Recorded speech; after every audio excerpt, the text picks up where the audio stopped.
দেখো মোচা নিয়েছি একটা গোটা।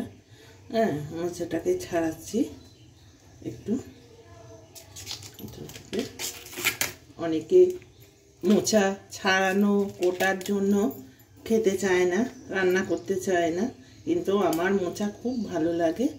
আমি ঠিক মোচা কী করে ছাড়াই দেখো, এরকম মোচাগুলো নিয়ে এই যে এর ভেতরে একখানা কাটি আছে, এই কাটিটা ফেলে দিয়ে এটাকে সরু সরু করে কুটতে থাকি। এরকম করে কুটে নিয়ে এই যে এরকম কুটে রেখে দিই। আবার এইটা ছাড়িয়ে এই ভেতরে একখানা বল থাকে, আর এখানে একটা ছোট্ট এই সবুজ কোষ্ঠীর মতো থাকে এগুলো। এবারে এটাকে ছোট ছোট করে কুচিয়ে নিয়ে আবার ফেলি। আবার এইখানে দুটো আছে, এই দুটো নিই। দুটো নিয়ে এখানে এই কাঠিটা ফেলে দিয়ে এইখানে সাদা মতো একখানা জিনিস আছে, নিয়ে এটাকে ছোট ছোট করে কুচিয়ে এই হলো কোটা। এরকম করে সবগুলো বসে বসে কুটতে হবে।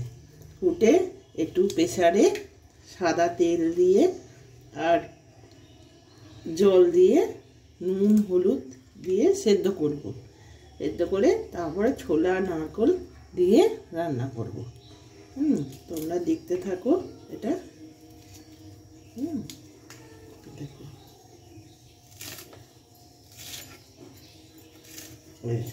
এই ছোট্ট ছোট্ট করে কুটে নিলাম। এভাবে এগুলো করতে থাকবো।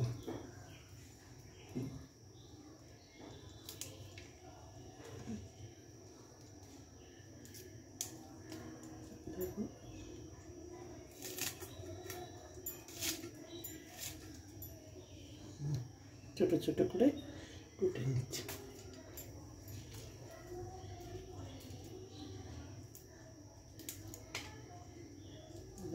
এই যে এইটাগুলো বার করে নিচ্ছি।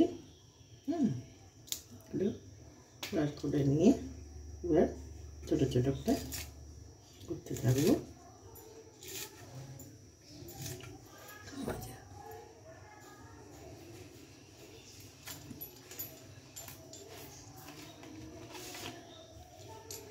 এইটা লাস্টে কুটবো। এটা এই বাদ দিয়ে দেবো, এটা বাদ দিয়ে এইটা আছে এখানটা বাদ দেবো। বাদ দিলাম। এবার এটাকে সরু সরু করে কাটবো। এই যে এরকম দেখুন।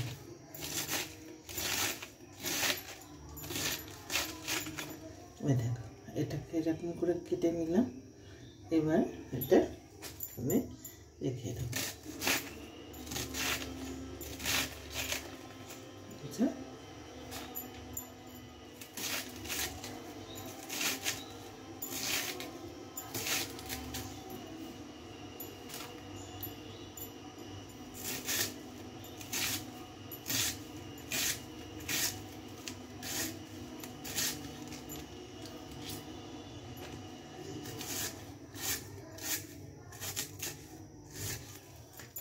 দেখছো বন্ধুরা, আমি তন্দার সোন থেকে বলছি।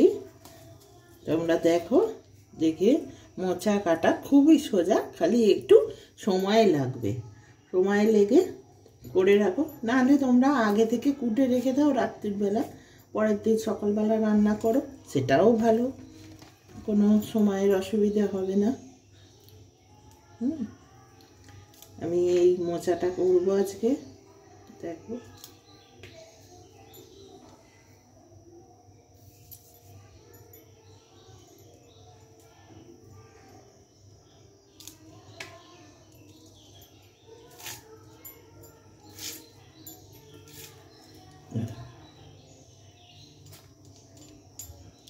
রাখি, তোমাদের ভালো লাগলে শেয়ার করো।